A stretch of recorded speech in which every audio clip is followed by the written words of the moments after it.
Is touring. This guy is amazing. You guys know who Louis Anderson is?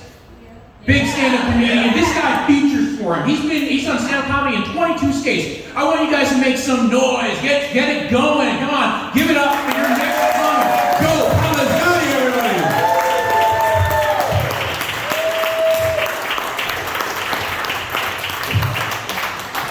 I totally bully 14-year-olds and 14-year-olds, so definitely give me your gamer tag after this.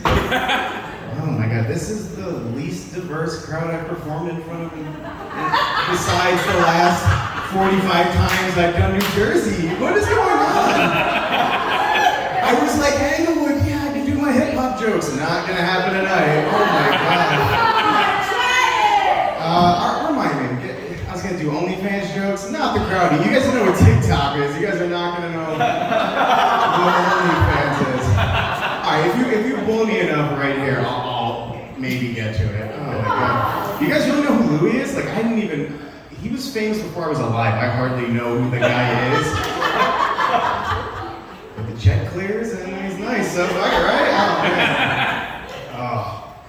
I had this fear when I was growing up that I was never going to ejaculate. I know I pointed at you wrong when I said this, I guess in the range. Here's the thing, you guys. It wasn't like I was 18 and all that. I was 12, still figuring things out. I never had a sex ed class. I didn't know anything about puberty. I just thought there was something wrong with me. Like I would try and jerk off, I'd go pee on my hand and cry. Like I was not aware of how my body worked. So I did what any normal 12-year-old would do. I Googled it. Now, yeah, here's the thing. I also at 12 didn't know anything about search history or anything like that. Yeah, so my mom kind of pulls me aside one day and she's like, Joe, what the fuck's the matter with you? Why did you Google, why can't 12-year-old boys come? Yeah. I was so embarrassed, I didn't know what to say. I was like, no, that was Dad, yeah.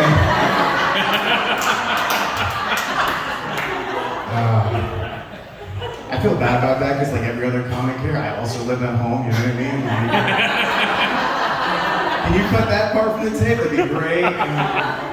Jesus, the only homeless touring comic, that'll be my thing. No, my dad's great. It's gonna be 40 years now. He's been a volunteer fireman. We all right over there? Yeah, normally nobody claps and I'm like, it was all for nothing, Pop. But like you guys, if you're ever in a small house fire in Saddlebrook, New Jersey, he'll get to you eventually, I guess. I don't know. It was cool because he does everything a paid fireman does, but out of the kindness of his heart, you know what I mean? But as a kid, it always kind of hurt. I'd be like, Dad, you come to my little league game? Like, I would, son, but I'd rather be in a burning building for free right now. It got so bad, I was starting like dumpster fires for father-son bonding time. You know? Everybody hears Dad missed a high school graduation over a false alarm? Oh my God. What a guy, never forgets 9/11. You know what he did forget one year? 2/4, my birthday. Or as I like to call it, my personal 9/11. The scene took all the 9/11 jokes, forgive me guys. Oh my god. Should I really do hip hop? No, you guys are not gonna do. Come on, do it. And it's such a if you insist. I'm a huge fan of underground hip hop. Is anybody familiar? Absolutely, maybe Mom. I feel like the best thing about being a fan of underground hip hop is running into your favorite rapper at their real job. Mortal Technique, what are you doing at Denny's? Like, bro, I'm fucking working right now, dude. Oh, the 6-year-old's like, yeah, Mortal Technique, that sounds real. You just making it up, all right. God damn. I wish my mom came to shows, man. She's so over my shit. Anybody find it weird that Jesus had like a backup plan? Isn't that kind of creepy? He's like, just in case this whole miracle son of God thing doesn't work out, like, I'm gonna be a carpenter, you know? Make some magical bookshelves or some shit. I don't know. You think he was a snob? He had to be awesome at it, right? He's probably a snob about it. You think he was on the cross? Like, who built this? This is terrible wood. Oh my God. Forgive them, Father. They don't know what they do with a hammer.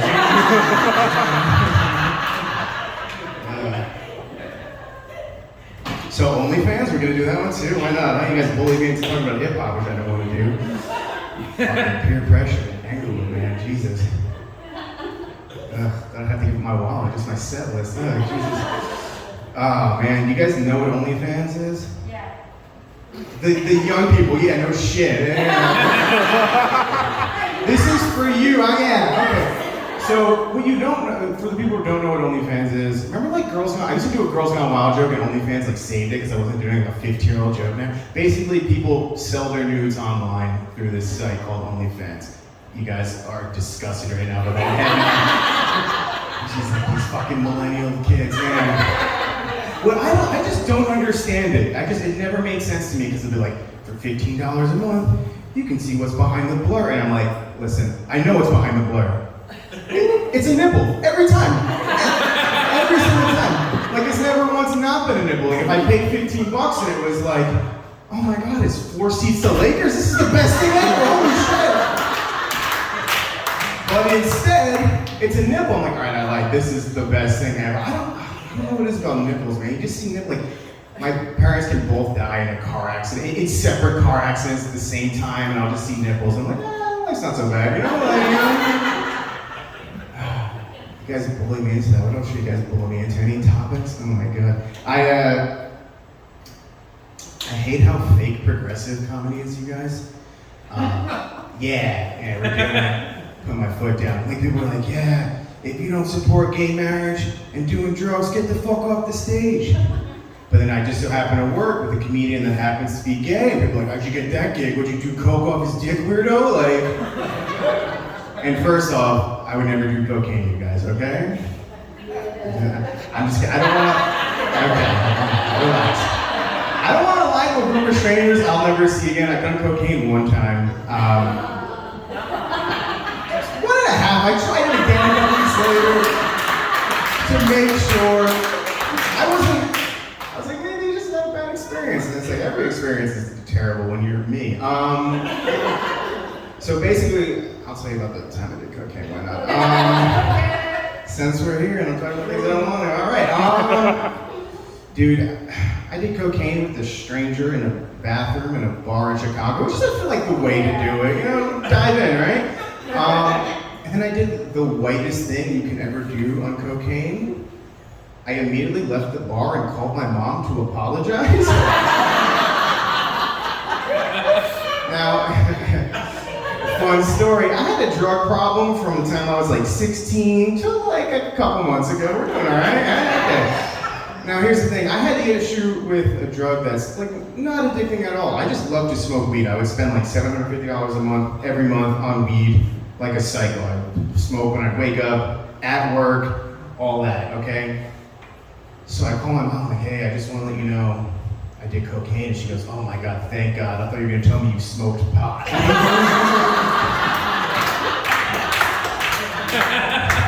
She's like, do heroin. I don't give a fuck. Just don't smoke weed, you loser.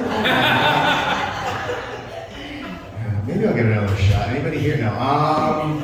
Isn't it weird how cops know the taste of cocaine though? Like all the time, they're just like, booking boys, like.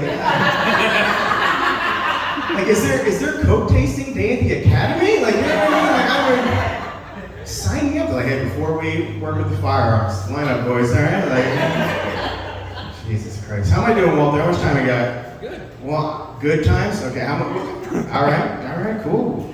What else should I talk about? This is the first time I'm doing a show like not in a bar in a couple weeks. This is awesome because I don't get bars. They don't make sense to me. You know what I mean? Like. You go to a liquor store and it's like $5 for a 6-pack. What am I, made of money? What do I care about rubies and gold gems on me? What do you expect? But then you go to a bar and you're like, how much for one beer? $5? You know what? Here, take 2 more because you walk 30 steps for it and you open it for me. Fucking. Ron's a bartender. I know that hurts a little bit. Oh my God. Any Bernie Sanders people in the room? We're trying everything. I heard a woo-hoo and a no, so I feel like this is going to be like middle of the road, just like everything else. I can feel Ron's like marine eye lasers on his I was a huge Bernie supporter, but I'm glad he's not president, if that makes sense. Because he wanted to make college free, Yeah. And I'm 30 years old. If you make college free, I have no reason not to have a degree at that point, you know what I mean? So go ahead, build a wall, fucking put kids in cages. I don't give a shit. Just don't make me get my life together, okay? I'm not doing it. Oh my god. Am I 10 or something? Yeah. Cool, man. You guys know who Ralphie May is? Yeah. Well, no shit, you do, Ryan. Any non-comics here know who Ralphie? It's like I was talking to baseball players. You guys know who Sammy Sosa is? Like, yeah. So Ralphie May, he was a comedian, pretty famous, and he passed away a couple years ago. But when I first started doing comedy, I was fortunate enough to meet him, and I was like, oh my god, it's so cool. I'm gonna ask some questions. Like, what should a starting comic do? Expecting him to be like, write every day, perform as much as you can. But he just goes, don't fuck female comics? Like, I think he was going through a divorce at that time. Like, I don't, you know what, this is some inside baseball, but I'm gonna read you guys a text, because this is so worth it, okay? And then Walter gets to play the game of guess who this was, because he knows exactly who this was. If it'll, okay, here we go, sorry guys. Oh no, I took this kid way too much. Here we go. He goes, bro, thank you for telling that great Ralphie May advice twice. First time I heard it and it registered but went to the back of my head. Then I saw that Jew, capital J, kind of weird, that went up near the end and her body was slamming but her face and voice was garbage. It's you, Seth, by the way. Also, she's a comic, and you said your joke again before, and I immediately am thankful I didn't even try with her. LMFAO, love you, bro, Joe, which is like a really weird text to wake up to in the morning. And I kid you not, a minute later he goes, I sent that to the wrong person. And I'm like, that's great. Emoji? I'm like, what do I do? And he goes, yeah, my neighbor Joe was like, I don't think this is for me. Which is like, awesome, because like, way cooler relationship than me and my neighbor. My neighbor, his name's Muhammad. And no, awesome, coolest guy ever. Like seriously, he'll take my garbage out for me sometimes, not important, but awesome guy. He moved here from Iraq, which is how he says it, so I'm not gonna like white-splain the Middle East to him. Like, you mean Iraq, dude? Like, he calls it Iraq, I'm gonna go with that, okay? But he moved to America the worst possible time, okay? Like, he moved September 16th, 2001, no, like not even a week after September 11th. Now, listen, I don't have Islamophobia whatsoever, okay? But every time he sees me, he goes, hey, how's it going, Nick? Not my name, that's my brother's name. Have not corrected him, okay? And then 2 weeks ago, I was like, hey, just so you know, Muhammad, it's Joe, not Nick. And he goes, well, I didn't mean to tell you, my name's actually Yasim. I don't know where you got Muhammad from. And I was like, oh, fuck, man. So, I'll leave you on this real quick. When I was in second grade, I didn't grow up in the most diverse town. Did you guys grow up in this room right here? Like, this is what it was. When I was in second grade, we had the first black kid move to my school, which like shouldn't be a thing, but everybody was super excited to meet him. We started calling him Black Steve, which was weird because he was the only Steve in the entire grade. But I think a gym teacher came up with it. It was not cool. But within 2 weeks of Steve having moved there, my best friend at the time picked a fight with him and got beat up really bad, okay? But here's the thing, Steve was just defending himself. I'm gonna call him Steve, right? I think we're cool. So Steve beat him up and he was just defending himself. Steve was in the right. But to make my best friend at the time feel better, his mom went on to say one of the most subtle racist things I've ever heard. She was like, don't worry, honey. Black Steve, even the parents were calling him, it was really weird. She was like, don't worry, honey. I know you got beat up, but one day Steve's gonna be in the NFL, which is super racist. They got the first black kid, remember me? Until, swear to God, he got drafted 7th round by the Vikings. So either my best friend's mom's like top of line racist, or the best NFL scout of all time, you guys. Holy shit. He's like, honey, I know you got your teeth kicked in, okay? But when you ran across that playground, holy shit, his 40 time was impeccable. You can't train that. I actually ran into Steve at a bar when he was in the NFL. Like, and it was a bar in my town. And he was sitting backwards at the bar because he's like, I fucking made it, none of you bitches got shit on me. Like, he was like in his own, but he earned it, it was awesome. And he was just ignoring everybody. People would be like, hey Steve, and he wouldn't even like give a head nod. He was just too cool for it. And you know what? Good for him, it was awesome. And I walk in and he jumps up and he's like, yo, Joe. And I'm like looking behind me like, nah, man, what's going on here? And yeah, dude, I'm like, what's going on? And he's like, how's comedy going? Because we're friends on Facebook. And he thinks I do like big theaters, not like, yeah, you know, like. So I try and change the subject, and I'm like, and he was on the Patriots practice squad at this point. I'm like, do you know Tom Brady? Like, I just fucking, went for it. And he goes, yeah, I was actually at the house with the kids and Giselle last week. And he goes, do you know Kevin Hart? You ever lie to another adult so fast? I was like, of course I know Kevin Hart. He must be White Joe, yeah.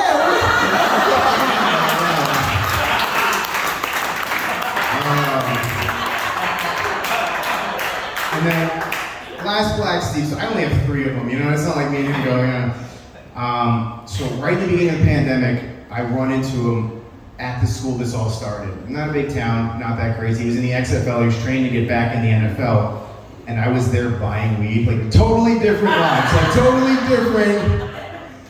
And he goes up to me, he goes, hey man, how's that comedy thing going? Which is always super disrespectful. How's that comedy thing, yeah. And I panicked, and I didn't know what to say, and I was like, oh my God, one of my best jokes is about you, and I just walked away. All right, guys, before I get out of here, I need a big favor, okay? Can we do that? Yeah. Why are you guys agreeing before you don't know what I'm gonna ask you? Can you guys take a picture of me on stage real quick? It means a lot to me. My mom's not here to do it for me, so if you could really. I made it sound like she's dead. She's home right now watching Netflix. I don't know why I did that.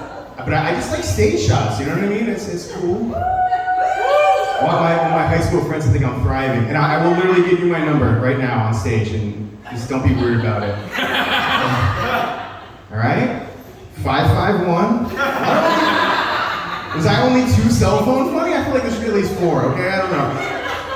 551. And you know what? Do like a nice shirt. Maybe like a tasteful nude. Not you, Ron. 551. I'm only gonna do this once, so let's get it right, all right? 551-206 9546. You got it? And say a couple emojis or something, please. We got it? 551-206 9546. We sending it? What is she? Oh no. Sending it? Yeah. Appreciate you guys. All right, but again, I didn't want to lie to you. That's actually my ex-girlfriend's number. So thank you guys for getting out of here. Thank you so much.